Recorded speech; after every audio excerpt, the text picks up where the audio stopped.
Je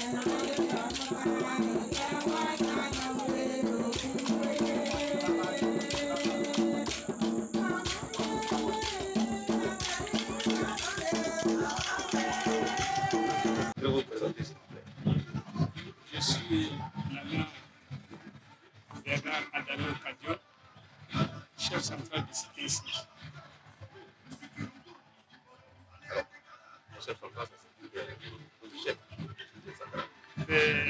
Ça peut donner cette impression, mais Sikassi était un gros et grand village.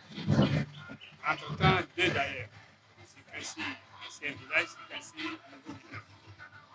Depuis le mois de 2008, le préfet Bono Kadio, le deux préfets d'ailleurs, est nommé à tel département. En plus de lui, le maire Mako, on voulait que Sikassi, au lieu de deux, qui ne plus l'aspect de deux villages, soit un village, un seul village. Et donc, depuis cette date-là, il y a eu cette initiative. Le chef central, le chef qui n'appartient pas à un village, mais qui appartient aux deux. Donc, il a proposé ces deux villages. Donc, c'est ainsi le chef central de Sikassi. Aujourd'hui, nous vous avons trouvé il y avait un bûcher sanitaire. Et d'abord, il faut remonter l'histoire de la fête des 7 denrées. Oui. L'igname. L'igname est une denrée sauvage. Jadis, à cette même période-là, c'était une période où il y avait la famine. Et les parents ne savaient pas à quelle scène jouer pour nourrir la famille. Ils se sont jetés dans la forêt. Est-ce que des fruits, est-ce que des tubercules, peu importe ce qu'ils pouvaient trouver pour sauver la vie de la famille. On découvert dans ces forêts une liane qui grimpait les arbres, mais en dessous, les oiseaux picoraient et il y avait une sorte de tubercule que les oiseaux, en tout cas, se nourrissaient avec. Je leur ai dit, ben, si l'oiseau qui vit comme l'homme, qui mange et qui ne perd pas, autant essayer un peu voir si ça peut aussi arranger la vie des humains. C'est ce qu'ils ont enlevé cette tubercule-là. Ils ont fait cuire, ils ont mangé, et la nuit venue, ils se sont couchés, la nuit, personne n'a soulevé aucun mal. Donc, ils se sont jetés en forêt, pendant cette période-là, pour être sauvés par cette tubercule. La saison d'après, la saison de planting, ils ont dit, ben, écoutez, l'aliment qui nous a sauvés pendant la période de famine, autant aller chercher, venir cultiver, et jusqu'à cette période-là, ça peut donner son résultat. Et ils ont essayé, et quand la période de septembre est arrivée, qu'ils sont allés, ils ont essayé de voir si ça peut permettre à nourrir. Ils ont trouvé que c'était déjà bien pour utiliser. Et donc, c'est un étranger qui arrive dans la famille, il faut le recevoir. Donc, comme la Bible dit, la moisson, quand on parle de la moisson, c'est une expression aussi biblique. Et là, les parents, avant de donner à manger, il faut célébrer son arrivée. Voilà l'idée de la fête.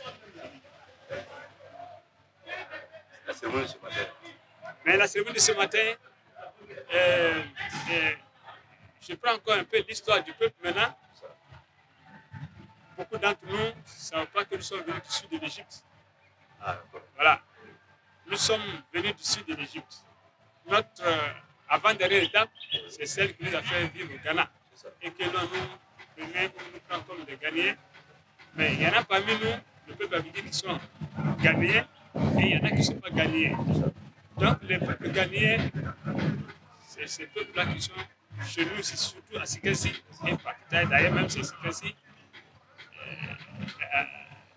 la famille détentrice de la chefferie militaire. Puisque le conflit qui nous a opposés aux Ashanti, c'est une famille ghanéenne qui nous a sauvés de cette situation, qui nous a épargnés de cette guerre, qui nous a fait traverser la Congo. Et donc, la Côte d'Ivoire était une terre qui n'était pas habitée.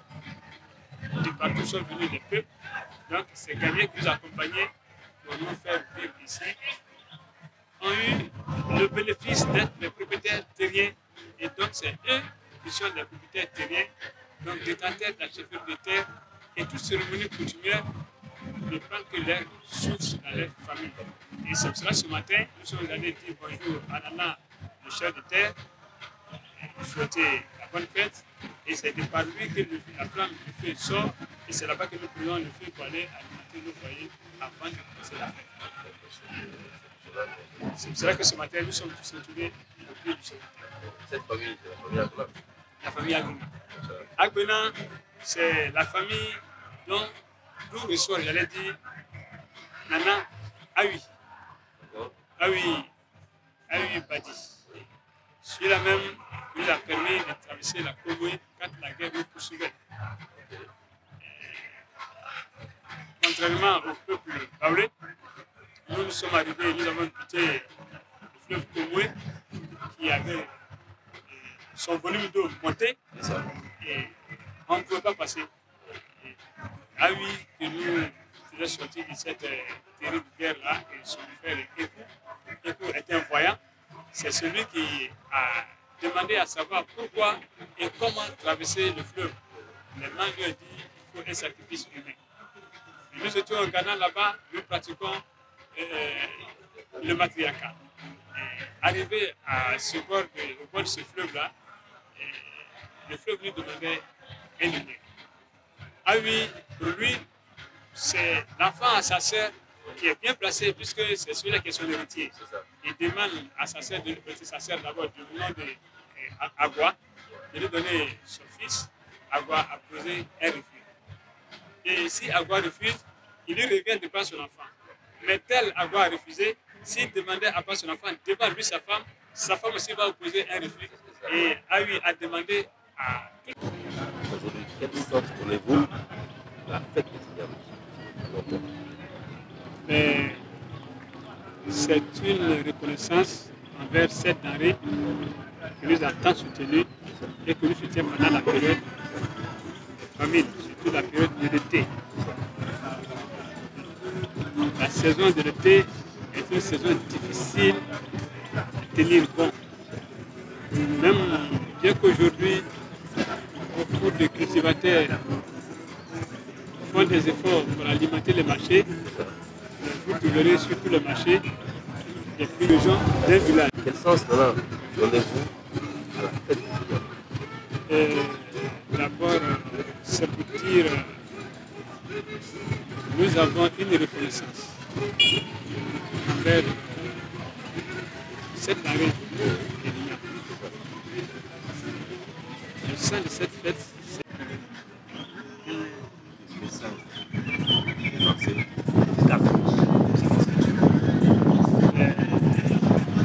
ce que j'ai dit n'est pas l'affaire seulement du cadre de ce cas-ci. Si ça doit avoir une portée, ça doit être une portée plus élargie. C'est que 4 est égal à 4. Qu'il soit du sud, du nord ou de l'ouest, c'est que 4. Un village, surtout un village, ne vit que de parce que comptant sur ces enfants qui sont appelés 4. On ne peut pas bâtir une maison pendant qu'on dort dedans et puis qu'on veuille la casser. Qu'est-ce que ça voudrait dire? Oui. Est-ce que je vais faire un enfant, le mettre à l'école, il est appelé ce qu'on dit 4, lui qui est proche de je ne sais quoi et qui, je vais vouloir le détruire parce que je suis trop content ou parce que je ne suis pas trop content. C'est pas possible. Donc, les 4, quel que soit ce qu'ils sont, ils sachent qu'ils sont nés d'un village. Même si son papa était fonctionnaire et qu'il est né dans la ville où son papa a travaillé, mais son premier village, c'est là où est né son papa. On est bien lorsqu'on connaît son village, on est bien lorsqu'on sait ce qui se passe dans son village et lorsqu'on peut parler de son village à qui veut écouter et qui veut entendre.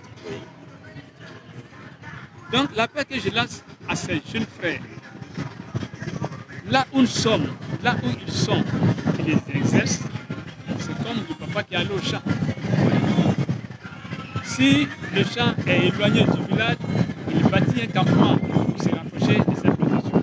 C'est pour ça que la ville d'accueil de ces cadres-là, pour leur permettre de travailler plus proche dans leur bureau, c'est un peu le campement qui a été bâti par eux-mêmes.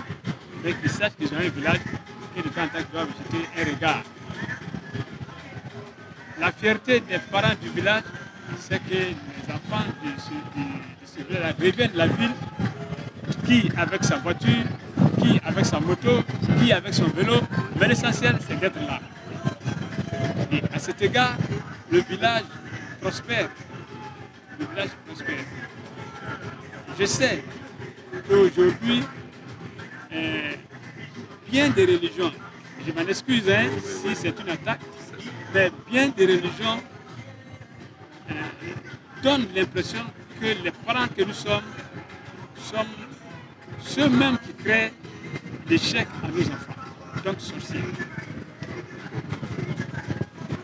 Mais écoutez, la Bible a dit Dieu a créé l'homme selon ce qu'il est.